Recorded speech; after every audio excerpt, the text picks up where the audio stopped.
Very good afternoon to you. Welcome to TV47 at 1. My name is Wakio Mzenge. We begin with the protests that were happening earlier on today. The Kenya Revenue Authority says the revised 3.2 million customs benchmark for a consolidated 40-foot container is not a flat tax imposed on every shipment.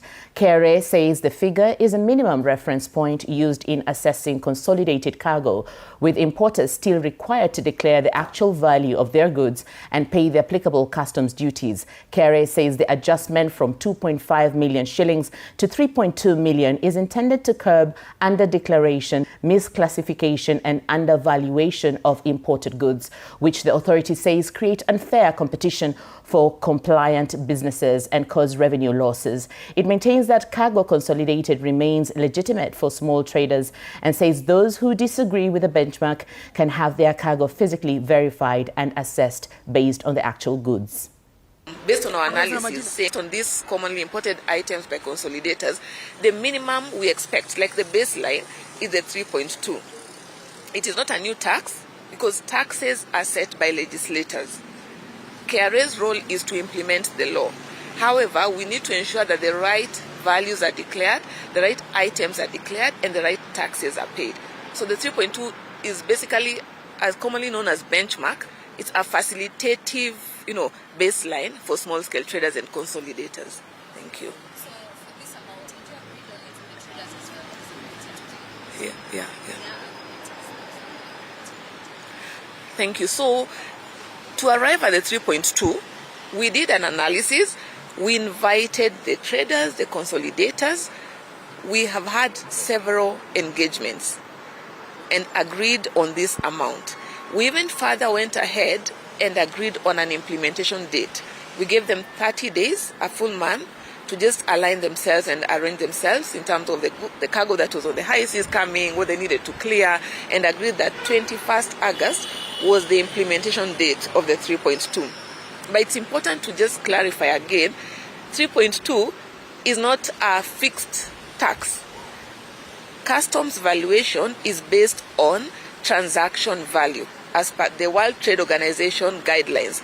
Transaction value is the actual value of the goods imported, the actual tax. So the taxes is basically based on the actual items, actual classifications, actual value. So as I said before, for some cases, for some items, the taxes would even be lower. For some items, the taxes would be way higher. Yes. We even have minutes where we basically sat, agreed, and even agreed on a date. Yes.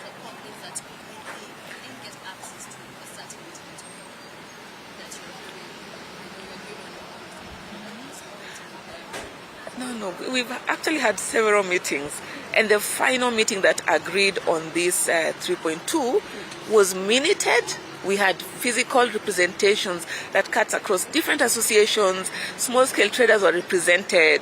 We had the Clearing Agents Association, Easily Business Community. We had a variety of representatives from the different stakeholders. So it was agreed on.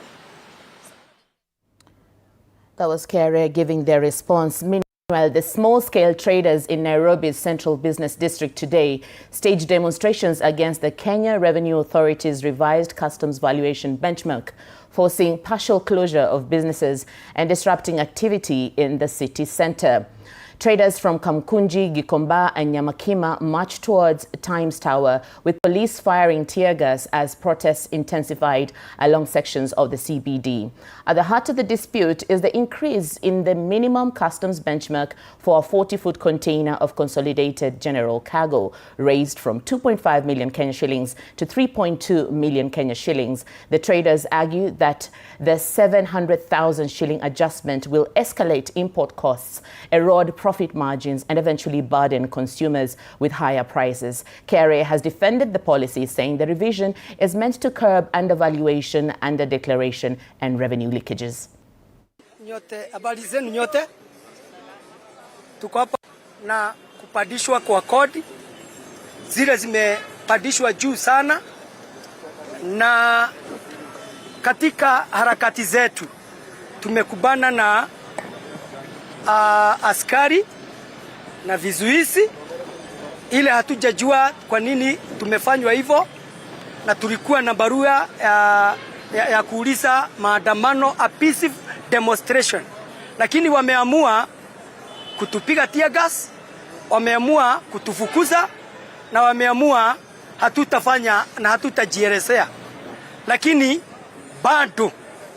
bado tutaendelea na kutoa sauti yetu, na tutaendelea kusema sisi ni wa Kenya, na Kenya na watu wanaishi Kenya, wenye Kenya lazima waongee na sauti moja, na sauti yao ni kuwa na maisha mzuri, kuwa na haki ya maisha, kuwa na haki ya biashara, kuwa na haki ya watoto wao, kuwa na haki ya masomo.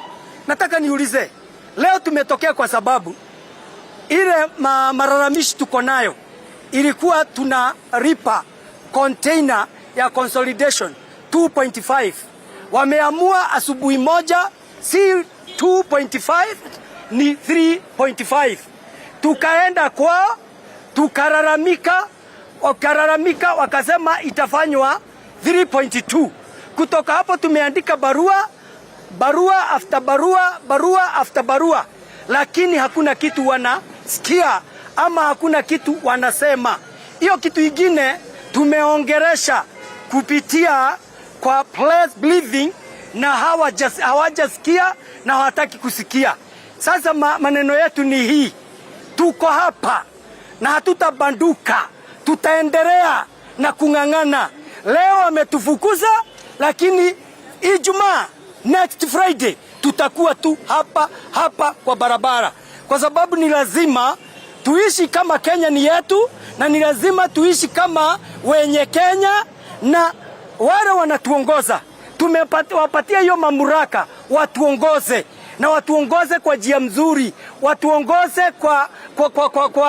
kwa njia inaeleweka. Lakini away from that, a total of 15,800 lenacapavir, the long-lasting HIV prevention injection doses, have been administered in 15 Phase 1 counties, with the Ministry of Health reporting strong demand and rapid uptake observed across implementation sites. Phase 1 of the program covered Busia, Homa Bay, Kajiado, Kakamega, Kiambu, Kilifi, Kisii, Kisumu, Machakos, Migori, Mombasa, Nairobi, Nakuru, Siaya and Uasin Gishu counties. As the program approaches the 6-month mark for clients who initiated lenacapavir, KEMSA is distributing 4,600 continuation doses for clients who received their first len dose in March and April 2026 and are due for continuation dosing in August and September while on follow-up. NASCOP, however, warns that these continuation doses should not be used for new initiations. Counties with increased mother-to-child HIV transmission rates like Wajir, Samburu, Garissa, Marsabit, Tana River and Kwale will be prioritized in Phase 2 rollout of lenacapavir.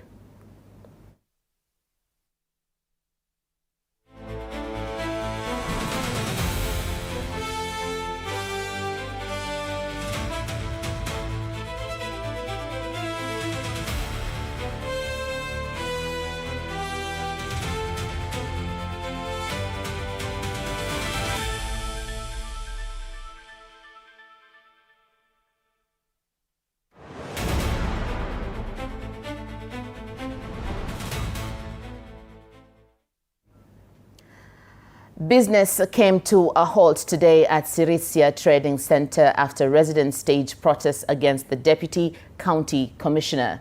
The demonstrators accused the officer of failing to deliver basic administrative services and engaging in alleged corrupt practices.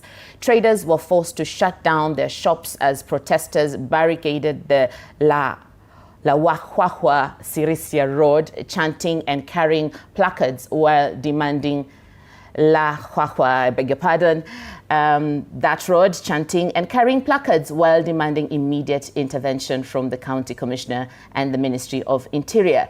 The residents are now calling on Interior Cabinet Secretary Kipchumba Murkomen and Bungoma County Commissioner Thomas Sankei to transfer the officer and audit operations at the Sirisia DCC's office. Anti-riot police were deployed to restore order after tensions escalated.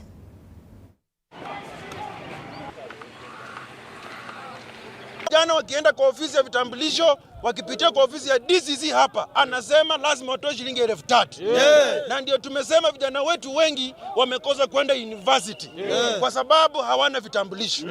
Tumesema tumepea waziri Murkomen, tumepea regional commander, tumepea county commission. DCC wa Sirisia amepewa 42 hours. Lakini wananchi wamesema 42 hours ni mingi, wamempea siku ya leo, kama hawezi enda tunaambatana kila siku. Aende asiende. Aende asiende. DCC wa Sirisia kabla andike assistant chief ama chief lazima aitishe hongo. Kama si 1,500, 1,600. Mama wetu, vijana wetu hawapewi nafasi. Watu wote ambao wanahusika na hii kazi, akiwemo kama ni OCS, OCPD ama nani, kama wananchi wametaka waende, waende wasiende, waende wasiende. Mimi ni Mkenya, niko na kahawa na ninashikwa. Na OCS wanataka 50,000 kwenda juu. Sasa sisi tunataka DC saa hii ahame. Maundiari kwani inachukua wiki 2 vitambulisho imekuja. Lakini hapa Sirisia kuanzia mwaka jana watoto wajapata vitambulisho. Na helpuloni watoto wameenda university wanataka helpuloni na hawana vitambulisho. Mzee yangu akapatiana 55,000.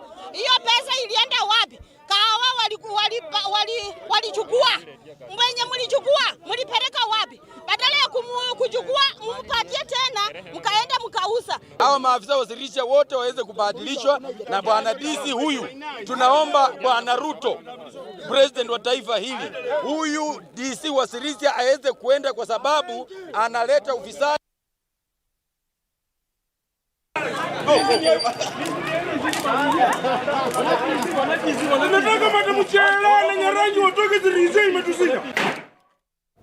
Meanwhile, public service leaders, among them principal secretaries, are currently in Kiharu constituency, Murang'a County for Huduma Mashinani Forum, aimed at engaging directly with residents and assessing the progress of government programs and development initiatives. Led by Deputy Head of Public Service Amos Gadesha, the leaders have championed and underscored the achievements of the Kenya Kwanza administration, noting that the government has continued to fulfill its development promises to Kenyans. They have highlighted various programs and projects being implemented across the country, saying the administration remains committed to improving the lives of citizens through effective service delivery and development. The leaders further assured Kenyans that the government will continue taking services closer to the people through similar Huduma Mashinani forums across the country, adding that the focus should now shift from politics to the implementation and accomplishment of development projects.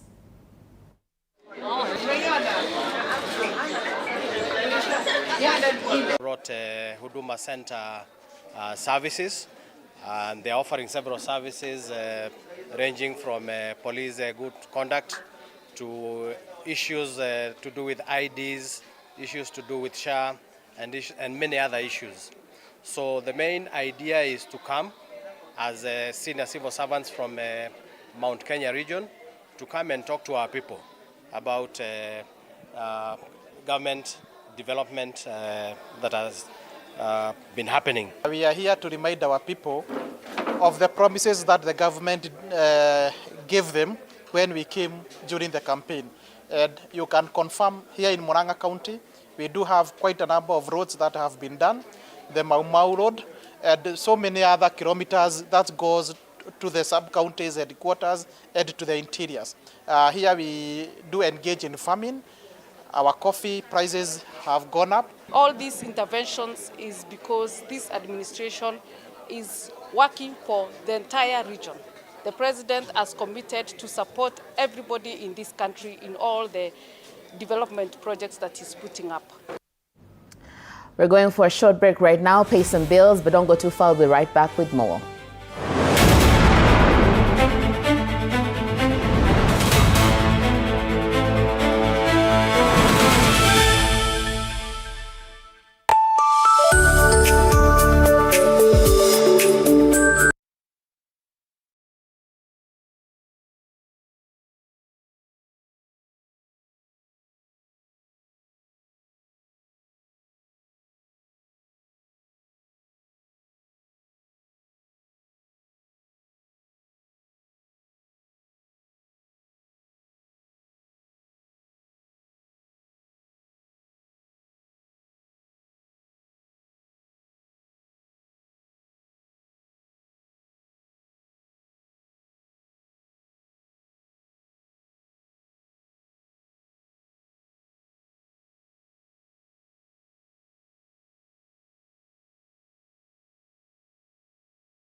Welcome back. This is TV47 at 1. More than 10,000 rice farmers in the Mwea irrigation scheme, Kirinyaga County, are complaining of being locked out of the government's subsidized fertilizer program since 2022. Yet the program was meant to cut production costs. The farmers say they have been forced to buy fertilizer at more than 3 times the subsidized price. When the government introduced the fertilizer subsidy program, the aim was to cut costs for farmers and boost production. The price of a 50 kg bag, which had risen to more than 6,000 shillings, was cut to 2,000 shillings. But for rice farmers in Mwea Kirinyaga County, that promise of affordable fertilizer has remained out of reach. They say instead of buying a bag for 2,000 shillings, they've been forced to pay more than 6,000 shillings for a 50 kg bag. Fertilizer hii ya 2,500 hatukusaidika nayo. Hiyo ndio sinda tuko nayo kwa sababu tunaomba kama hiyo fertilizer inaweza kuja huku Mwea Kirinyaga tunaweza saidika sana. The high cost of fertilizer has forced some farmers to scale down the land they used to cultivate or use less fertilizers. Kwa miaka 2 mtawaliwa, mwaka huu na mwaka jana, hatukupatia hiyo fertilizer. Wakati tulienda tuliambiwa ati watu wote wanatakiwa waingie katika KMs ili tuwe tunawanunulia fertilizer. The burden is even heavier since they need large quantities of fertilizers during planting and top dressing. Their cooperative says it has been forced to pursue the fertilizer but with little success. Kile wanafanya wao wanaleta mchere yao kwa society ili society iwapange vile watalima ingine. Hakuwa na pesa ya kununua fertilizer, society ndio inawanunulia. For the farmers in Mwea, the issue is no longer just about the price of fertilizer, but whether the subsidy will actually reach those who need it, so that rice farming can remain a source of income rather than a losing venture. Edgar Mulindo, TV47. Thank you, Edgar Mulindo. Now, global leaders at the Voice of Africa Leadership Summit in Nairobi are calling for urgent reforms to accelerate women into top executive roles, describing it as a strategic necessity for Africa's transformation. While data shows a steady progress with women holding between 24 and 28% of parliamentary seats and 25% of corporate board positions across the continent, delegates warn that a systemic gap remains at the highest levels of command. They emphasize that moving women beyond token representation into core executive seats is crucial to driving measurable improvements in governance and commercial performance. Stakeholders urged African governments and corporations to implement bold policy overhauls that actively transition qualified women from oversight positions into decisive leadership roles. The summit concluded with a unified mandate to dismantle invisible barriers blocking women from ultimate decision-making, arguing that opening these command positions will unlock innovative governance and solutions to modern economic challenges. The significance of today's event is giving other people their voices, allowing them, giving them permission, to get their voices into conversations that are meaningful, and that contributes to the transformation of Africa as a continent. It makes every one of us different. It's actually what unifies us as a community, as a nation, and as a continent. Our differences, it's what brings us all together. When we bring all of this to the table and we try to work together, it actually unifies us and helps us to get further to where we desire to go. I think it's amazing that women are stepping out of their comfort zone and just growing in their domain, and in everything that we do, we are excellent. What the women have achieved in this season, in this era, is great magnitude that needs to be benchmarked, that needs to be shared and motivate and build and mentor upcoming leaders. And the Nairobi City County Government and the Kenya National Chamber of Commerce and Industry, KNCCI, have partnered to cut red tape, reduce the cost of doing business, and unlock new opportunities for enterprises across the city. Unveiled on Friday under the Jenga Bees Jenga Nairobi initiative, the partnership will support MSMEs, artisans, and manufacturers through streamlined licensing, reduced compliance burdens, and improved access to markets and capital. The county and private sector will also collaborate to turn business policy discussions into practical action, with a trade fair digital portal launched to simplify exhibitor registration, sponsorship, and logistics. We are planning with KNCCI as a county government a business breakfast forum, which is themed Jenga Bees Jenga Nairobi, partnering for a thriving Nairobi economy. It is designed as an action-oriented public-private dialogue. As you can see, we have the Nairobi chapter of KNCCI and us as the Nairobi City County Government sector responsible for business. So on the 17th of September, we invite all Nairobians, traders, artisans, even the smallest of business person to come to Safari Park, where we have the breakfast. We are bringing anyone and everyone who makes decisions within the county in one room so that Kenyans can be heard. Our mode of working is to bring collaborations and talking where people can talk to each other. And Kenya is actively lobbying for the passage of the East African Community Single-Use Plastics Bill, currently before the Arusha-based parliament. This is according to an official from the Ministry of Environment. If the bill passes, it will increase efforts to enforce Kenya's ban on plastic bags, which took effect on the 20th of August 2017.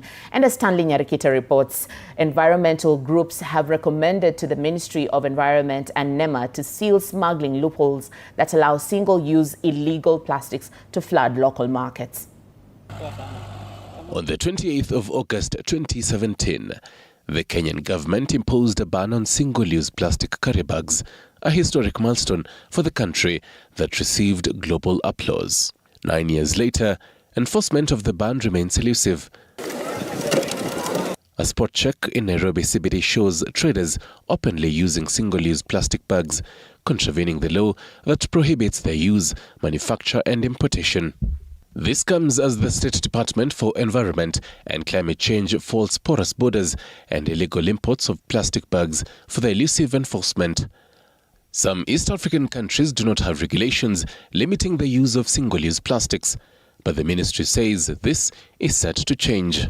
Through the East African community, there is a bill in the East African legislative in Arusha on having a unified ban on single-use plastics, and we believe that will help to solve the problem that we are having here in Kenya.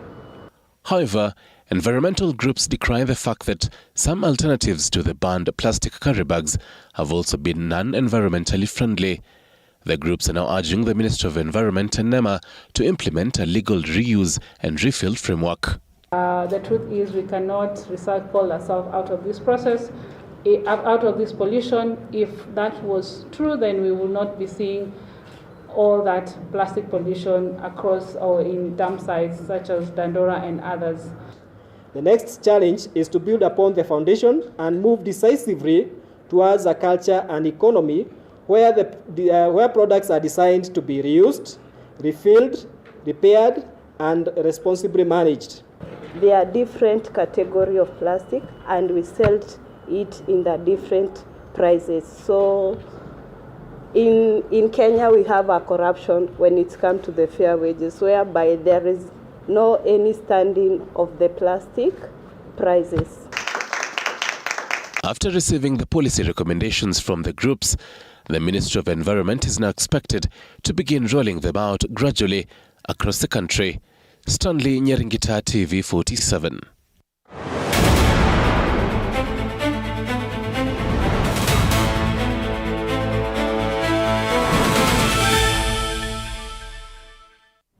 From matters environment, now let's get sporty.